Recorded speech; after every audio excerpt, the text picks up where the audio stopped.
देखो जो क्वेश्चन आएगा वो ये आएगा करमवीर भरत का। करमवीर भरत में से मोस्ट इंपॉर्टेंट क्वेश्चन है और हर साल आता है, इस बार भी ये मोस्ट इंपॉर्टेंट क्वेश्चन है। ठीक है, 10th वालों तो ज़रूर इसको देखना और एक बार में ही आई थिंक ये याद हो जाएगा। इसके अंदर क्वेश्चन है कि करमवीर खंड काव्य के आधार पर प्रमुख नायक भरत का चरित्र चित्रण कीजिए। आपको जो है भरत का चरित्र चित्रण करना है या फिर भरत का करमवीर की उपाधि क्यों दी गई स्पष्ट कीजिए। इसके अंदर जो क्वेश्चन है भरत के बारे में है और भरत का चरित्र चित्रण करना है। एक हीरो की जो क्वालिटी होती है वही आपको बतानी है। तो आपको जो बताना है, आपको बताना है कि श्री लक्ष्मी मिश्र निशांक द्वारा लिखित करमवीर भरतखंड काव्य वस्तुतः चरित्र प्रधान है। यानी कि आपको बताना है ये जो करमवीर भरत है ये लक्ष्मी शंकर मिश्र द्वारा लिखी गई है। इसमें भरत, राम, लक्ष्मण, शत्रुघ्न चारों भाइयों के चरित्र पर प्रकाश डाला गया है, किंतु प्रमुख रूप से जो प्रकाश डाला गया है वो डाला गया है भरत के ऊपर, इसलिए इसको भरत का क्या कहा गया है, करमवीर भरत कहा गया है। तो आपको यही बताना है, बस आपको यहाँ पे इतना लिखना है कि लक्ष्मी शंकर मिश्र द्वारा लिखित करमवीर भरत में जो मुख्य पात्र है वो भरत है। मुख्य पात्र क्या लिखना है आपको, भरत है और उसके द्वारा ही उसके बारे में ही बताया गया। तो उनके चरित्र की विशेषताएं निम्नलिखित हैं। यहाँ पे लिखोगे भरत के चरित्र की विशेषताएं, भरत के चरित्र की विशेषताएं निम्न है, विशेषताएं निम्न है। अब आगे आते हैं। सबसे पहले आपको डालना है, हेडिंग डालनी है आदर्श महापुरुष। आदर्श महापुरुष में लिखोगे कि खंड काव्य के चरित्र भरत जो हैं इसके नायक हैं और वह एक आदर्श महापुरुष है। भरत के अंदर छल कपट षड्यंत्र आदि दोषों से पूरी तरीके से मुक्त हैं। जब उन्हें यह पता चलता है कि उनकी माता केकई ने उनके लिए वरदान में राज्य मांग लिया है तो उन्हें बहुत ज़्यादा बेइज्जती महसूस देती है, यानी कि गिलानी महसूस देती है। वे स्वयं को अपराधी समझने लगते हैं और उनका मन उन्हें धिक्कारने लगता है। उन्हें यह बात स्वीकार नहीं थी कि कोई भी व्यक्ति उनके चरित्र पर शक करे।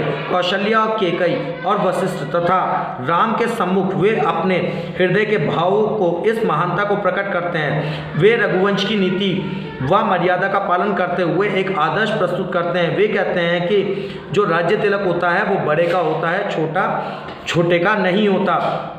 तो इसके अंदर इसी बारे में बताया गया है कि राज्य तिलक जो होता है वो बड़े का होता है। ठीक, इसको आपको केवल इतना ही लिखना है। इसके बाद आपको जो हेडिंग डालनी है वो डालनी है भावुक हृदय। क्या डालनी है, भावुक हृदय। दूसरी हेडिंग डालोगे आप भावुक हृदय। भावुक हृदय में आप क्या लिखोगे कि भरत अत्यधिक भावुक हृदय वाले हैं, उनके अतिरिक्त वे अन्य सभी के सुख दुख की चिंता करते हैं। भरत जो है वो अपने अतिरिक्त सभी के सुख दुख की चिंता करते हैं। पिता के स्वर्गवास का समाचार सुनकर तो वे बहुत ज़्यादा शोककुल हो जाते हैं और धरती पर गिर जाते हैं, मूर्छित होकर, यानी कि बेहोश होकर धरती पर गिर जाते हैं। और वे अवध के राज्य अर्थात अयोध्या के राज्य को किसी भी प्रकार से स्वीकार करना नहीं चाहते। राम के वन जाने और पिता के देहांत, माताओं के वैवाध्य और उर्मिला की विरह सुनकर तो उनका हृदय अपार दुख से भर जाता है और वो बहुत ज़्यादा अपने आप को आत्मगिलानी महसूस करने लगते हैं। वो सोचते हैं कि जो कुछ हो रहा है ये मेरे कारण ही हो रहा है। तो इस तरीके से हृदय ये जो है भरत जी जो हैं ये भावुक हृदय वाले हैं, ये आपको लिखना है। इसमें कुछ लाइनें अपने पास से ऐड करनी है। ठीक, फिर तीसरी हेडिंग डालोगे आप परम त्यागी और अंशक्त। परम त्यागी, देखो वो जो भरत हैं वो बहुत ज़्यादा परम त्यागी हैं। कैसे, केकई के बार बार समझाने पर भी भरत राजगद्दी को स्वीकार नहीं करते। वे राज्य का वास्तविक अधिकारी राम को ही मानते हैं। भरत के इस अंशक्त भाव को सभी जानते हैं। स्वयं कौशल्या कहती है कि भरत को राज्य का जरा सा भी लालच नहीं है। सुमित्रा भी उसकी प्रशंसा कहती है और कहती है कि भरत को बिल्कुल भी राज्य का कोई लालच नहीं है। इस पर वो कहती है, नहीं राज्य वैभव में है अनुरुक्त तुम्हारी, तुम विदेही हो अटल राम की भक्ति तुम्हारी।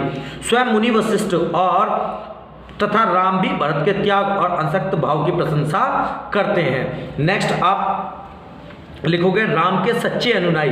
भाई भरत जी जो थे वो राम के सबसे सच्चे अनुयायी थे। इसके लिए आप कैसे लिखोगे, भरत का सबसे बड़ा दुख राम के वनगमन जाने का था। उन्हें सबसे बड़ा दुख क्या था कि राम जी जो थे वो वन में चले गए। राम के प्रति उनके मन में बहुत ज़्यादा आदर भाव था। वन में जाकर वे राम से अयोध्या लौटने की प्रार्थना करते हैं, बार बार कहते हैं जी राम जी आप कहाँ चलो, वापस अयोध्या चलो। लेकिन राम इस बात को स्वीकार नहीं करते।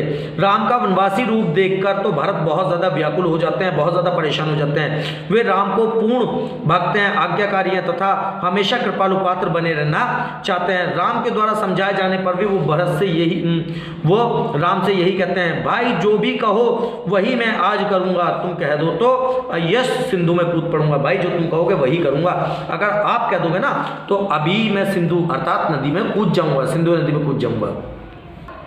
आगे कहते हैं राम के सच्चे अनुयायी के बाद राम के परम भक्त भी कह सकते हो, इसमें हेडिंग डाल सकते हो। और इसमें कहोगे कि राम की चरण पादुकाओं को वो 14 वर्ष तक राज्य के सिंहासन पर रखकर राज्य करते हैं। वे शील और विनम्र की प्रतिमा है, उनकी सरलता और विनम्रता से सभी प्रभावित हैं। और भरत द्वारा चरण पादुकाएं मांगने पर भी राम कहते हैं, राज्य छोड़कर तुझ खड़ाऊ तुमने मांगे, त्याग भाव में भरत रहे सबसे आगे। भरत की शील स्वभाव तथा महान त्याग का चर्चा जगत भर में व्याप्त हो गई थी। इस तरीके से आप भरत का चरित्र चित्रण लिख सकते हो छोटे से रूप में, और जितना ये लिखोगे ये मोस्ट इंपॉर्टेंट चरित्र चित्रण था। Thank you.